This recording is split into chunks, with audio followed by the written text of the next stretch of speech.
was posted by Cragson, the A53 code execute, so a proof of concept for code execution on the PS5's A53 coprocessor used by the PS5 on firmware 2.0, but could be ported to higher firmwares up to 4.51. It says proof of concept for code execution on the PS5's A53 and can be used to disable/defeat the hypervisor till 5.0, but I believe 5.0 is when it was patched, so 4.51 would be the maximum firmware. After this got posted, it seems that anybody who had a private hypervisor exploit that used something similar effectively just released it. So after this, we got Failoverflow posting the methods that they used over 5 years ago now on the PS5 to fiddle with the MP4 and hypervisor memory. So that was then released. Then not long after that, but Flats also released his private hypervisor exploit that he had up to firmware 4.51 that we've talked about on the channel before. It was previously private, but he has now released it. So all of that's just in the space of a few hours within a 24-hour period. We have all of this stuff that got released. So what this effectively means is that the previous hypervisor exploit we had was Hypervisor, which only worked on firmwares below 3.0, whereas now we have a hypervisor exploit that can work all the way up to firmware 4.51. The firmwares 3.0 to 4.51 now effectively can be exploited with a hypervisor exploit.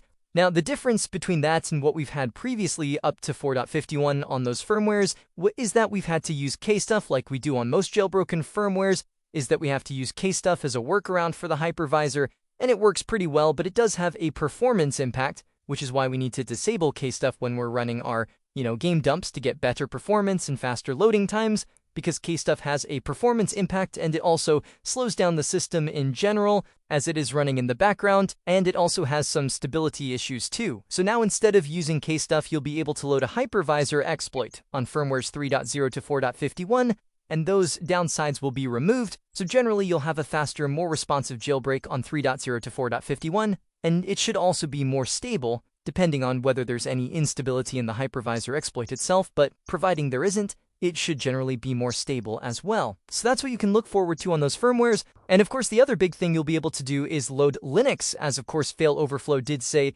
that they hope this helps with Linux with the exploit that they posted, and the Flow has confirmed that this will allow his PS5 Linux to run on firmwares below 5.0 up to 4.51. You'll be able to run Linux once it is released. Another benefit with Linux that the Flow has also posted is that his pull request to the Mesa repo has been merged for PS5's GPU support, so that means you'll be able to just install Mesa on the PS5 once you have Linux running, and the regular version of Mesa that gets installed will support the PS5's GPU instead of having to install some custom version of Mesa and then worrying about whether or not you accidentally update the system and install the normal versions and it overrides the custom drivers. That's a problem we have on the PS4 Linux that we will not have with PS5 now that this has been merged into the main repo for Mesa. So that's another benefit for when Linux gets ported. Also, if we take a closer look at the Failoverflow exploit that was posted, it is using a save game Lua-based exploit, like the ones that we commonly see, except this was using a different game, so CUSA 00158. So this game is Don't Starve Console Edition, the USA version.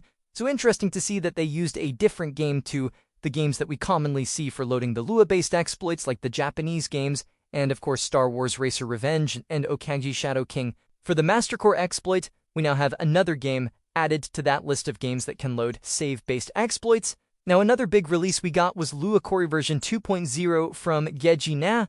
So this of course is the exploit that uses Star Wars Racer Revenge in order to be able to run a userland exploit, but this userland exploit has full JIT capabilities, so it is one of the most powerful userland exploits we've seen on the PS4 and PS5. It now works up to the latest firmwares on the PS4 and PS5, so you can run this on 12.70 on your PS5. Now it is just a userland exploit at the moment, but it has been released, which means we're just waiting for the kernel exploit to be implemented with it, so that we can then use this exploit to load the kernel exploit and jailbreak the PS5 up to firmware 12.0. But even without the kernel exploit, this userland exploit is powerful enough to perhaps do things like load Homebrew on its own in certain ways. It would still be very limited, it would not be like a full jailbreak, but we might be able to run some interesting things just with the userland exploit on its own. So Gejina is stating here that now we have arbitrary native userland code execution on the latest PS4 and PS5 firmwares without requiring a kernel exploit, and of course it now works on the latest firmwares whereas previously it did not work past firmware 8.0 on the PS5 because of the stuff that was removed from the emulator, but that's now been resolved with this bypass using the JIT exploit. An arbitrary native code execution means that we can now write and run native Homebrew and potentially maybe run backup games without a kernel exploit. We'll have to wait and see there, but certainly maybe Homebrew and emulators might be able to be loaded just with the userland exploit standalone, which could work on the latest firmwares, so that would certainly be interesting. So if you do have a console that's on the latest firmware right now, like a PS4 or PS5, then by all means go ahead and buy a copy of the Star Wars Racer Revenge game on the PSN store, because it is fairly cheap on the store. The physical copy is like ridiculously expensive, but you can get it cheap on the store if you're on the latest firmware and get it installed and ready for anything that might come out. I do have a tutorial that shows you guys how to get the exploit installed as well, that I'll leave linked in the video description. Next up, we have this NP account restore payload from Luacore, which is designed to restore your PSN account configuration on a jailbroken PS4 or PS5. So the way it works is that you back up the config.dat file and off.dat file from a console that has been signed into your PSN account at some point in the past, and then you can restore them onto another jailbroken PS4 or PS5 by creating a dummy user account and then using FTP to copy those files into the system data priv home user ID folders, and you can swap out those files with the ones from your PSN account and then load the payload on that console, which will write the data from those DAT files to the system registry, the username, account ID, email, online ID. All the settings from that account will be applied to the registry, and then you'll just need to reboot the console, and you will have all of those account settings applied to that profile on the jailbroken console. But I generally wouldn't recommend using this at the moment, especially on a console that has a lot of data on it, because there are situations that can cause this to soft brick your console, where you would have to factory reset it and lose your data if it does go wrong. Next, we have another payload that fixes an issue on the PS5, and that is the PS5 Nano DNS from Luacore. So this payload is effectively an update blocking payload, which works in a pretty interesting way. So if you're using the YouTube jailbreak or the Netflix and hack, you may be familiar with issues where, you have to set your DNS to 127.0.0.2 or something that redirects to the local host so that the YouTube application doesn't get updated. And then sometimes you can use Nomadic's DNS, but obviously your ISP or your router can override that DNS and then just force all of your internet traffic through the ISP's DNS so nothing gets blocked. And that's a common issue.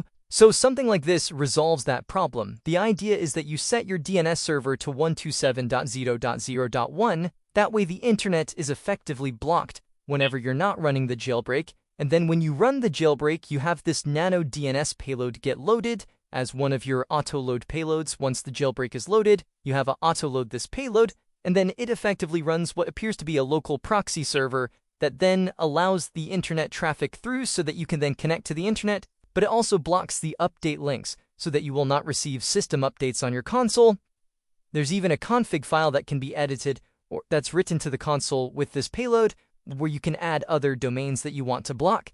And because this is local, it's no longer relying on external DNSs that can be overwritten by your ISP or that could go down at some point in the future, whereas something like this is local that you can run on your own console that blocks the updates. So definitely a recommended thing to try there on your PS5. We also have a save database that's now been added to the Garlic Saves website from Luacore, so you can download decrypted saves and also re-encrypt saves and just select your profile to resign those encrypted saves to. It also includes the Star Wars Racer Revenge Luacore saves, so you don't have to upload your own versions of the save files to resign them. Instead, you can just head to the save database here, select the Star Wars Racer Revenge and select the encrypt option, and then you can select your profile that you want to resign the save for, and it will go ahead and resign the save and give you the download for that save file. So you now have a save database that is being built up here within Garlic Saves. VoidWhisper is also working on the next version of VoidShell, which is going to include cheat support built in. Settings will now autosave. The fan control is now fixed.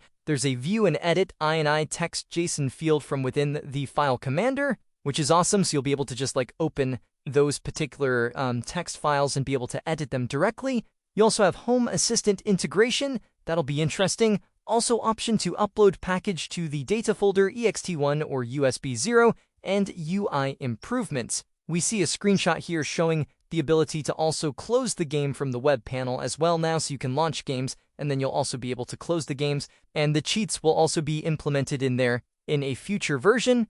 And also with version 2.0, that was now also updated to make it possible to run the web panel locally on the PS5 itself rather than another device. That's another option. To do this, you will need to install the asset pack. So when you download it, you'll now have the assets.zip file, which you need to extract into the data VoidShell WW assets folder. So you can copy the assets in there, and then install the VoidShell local package file using the package installer. And once that's installed, you'll be able to launch that application on the PS5 home screen, and it will load up the web panel for VoidShell when you have the payload running. That way you can customize the settings of VoidShell directly on the console itself, install package files, customize your autoloader for your payloads, and all of that stuff directly on the console. And finally, the Luacore Save Manager has been updated to version 1.7 on the PS5, which fixes a lot of issues that were present in previous versions. Of course, it supports PS4 saves now, as well as PS5 saves. You can decrypt, encrypt, and resign your save files as well from the Luacore Save Manager web panel, accessible when loading the payload. So that's all of the updates I was able to get to in this video. I'll probably have a lot more to cover soon with all of the developments that are happening right now. The PS5 scene is just moving at a rapid pace at the moment. So yeah, lots more to come. So thanks for watching this video. If you enjoyed it or found the information